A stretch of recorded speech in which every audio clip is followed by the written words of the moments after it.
Magandang umaga. Ngayon i-check natin bakit ayaw umandar itong pocket bike. Suspect ko baka dito sa carb.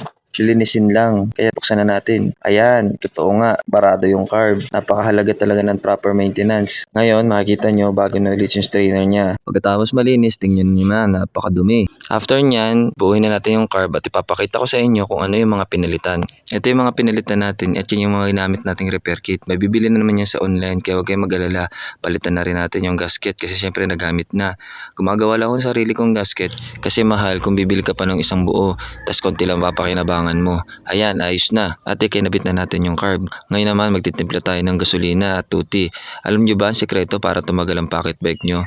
Syempre sa tamang pagtitimpla ng tuti at gasolina. Napakahalaga ng tamang dami ng tuti at tamang paghahalo bago isalin at gamitin. At dahil dyan, makasigurado ka na maganda magiging performance ng pocket bike mo. Subukan na natin buhayin.